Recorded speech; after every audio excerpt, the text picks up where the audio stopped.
If you're going to try to learn from the real righteous ones, if you will check their actions, you will see that all of them, with no exceptions, messed up big time.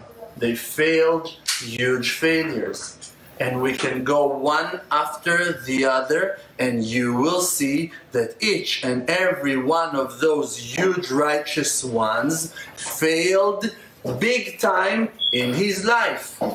First man on earth, he sinned badly. First woman, she messed up big time. Their children, it was a horrible story. They killed each other. That's the first generation.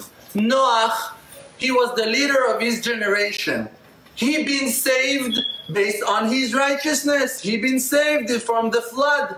Now, after the flood, he started crying. After he been saved with the animals, with his family and the animals, he started to cry. The Creator told him, Ra'aya Shatya, you're a foolish leader, you're a fool. Now you're crying? After I brought down the flood and thousands of people died, every human being that lived on earth except of your family, they all died and drowned in the water. Now you are crying? You were supposed to cry before I brought the flood. I made you work for so many days that you will wake up to pray, and you did not. You didn't pray for the people. Now you're crying? Look what a failure of Noah. Avraham Avinu, the head of our nation, that pillar of faith that no one can understand his greatness. Really? You know which horrible failure he had, for an example, in his life? That he doubted Hashem's faith, and Hashem told him, because that you failed, I'm going to send all your children, all your seed, to Egypt, to hundreds of years, to be slaves over there and to die. So now that man of faith just realized that because of him, hundreds and thousands of people are about to die. And 80% of Am Yisrael died in Egypt before the salvation and redemption that took place after hundreds of years. All that sorrow was a result of the failure of Abram. Now, what we saw about Abram, if you would hear about yourself that you messed up so badly that all of your legacy, all your future family are about to suffer something that's similar to the Holocaust, the horrible camps of work and death and violence and abusement, and they're all going to suffer because of you, what would you do? You would shoot yourself in the head. But Abram, he didn't bought no vodka and no scotch, and he didn't do no drugs. He did tshuva. He started doing tshuva. And that's the greatness of our ancestors. Moshe Rabbeinu, that man of God, Isha Elokim. You know he killed a man. Now you will say he killed someone. How would you feel if you would kill a man? Would you forgive yourself if you would kill a man? He killed a man. That person killed a man. That person failed in few places while trying to save his people. That person been betrayed by most of the rabbis that lived, most of his people. Rashi is saying that all the men suspected him for being with their wives. Everyone fought with him. Everyone hated him. Everyone were arguing with him. He was alone. He'd been kicked out of the palace that was his house. He couldn't grow up with his children, with his family. He was in the desert for 60 years. 10 years of his life he lived in prison. Jethro held him in prison in a pit for 10 years. Now you're talking about an ex-convict, 10 years in prison after killing a man, and he becomes to be the leader of your nation. He needs to go back and to speak to Pharaoh.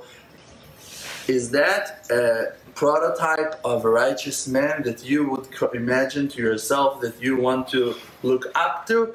a person that spent 10 years in prison, a person that killed a man in the middle of a street fight, a person that found himself 60 years alone in the desert.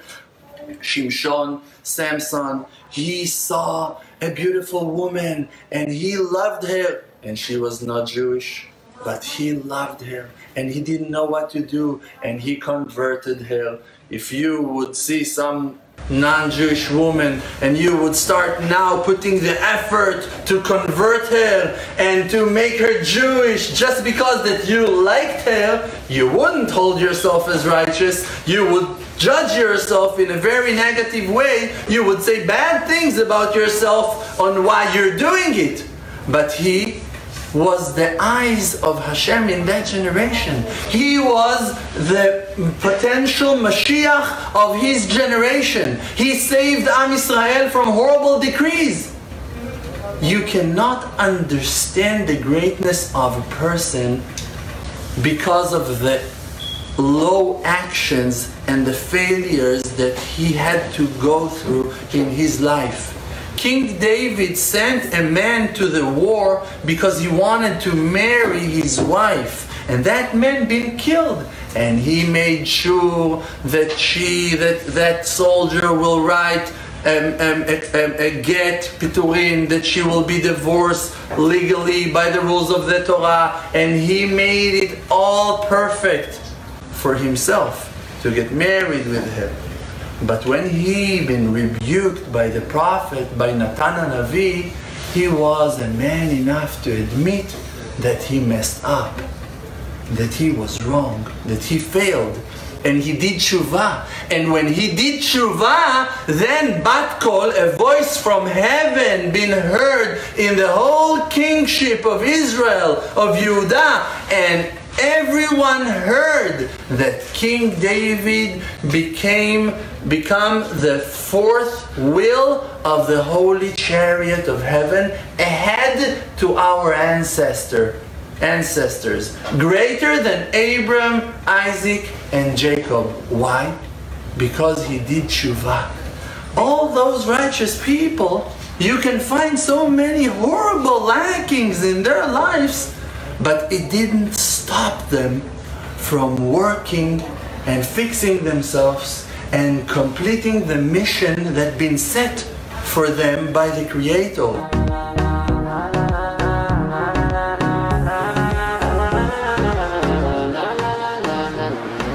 You know me, my name is RDMC. With the Emunah Project, all the nations with me. Close your eyes, just breathe, see the truth. Don't chase the fake world, don't buy the fake news. Be yourself, your own true self. Don't let no one take our natural wealth. See the good, no fear, no despair.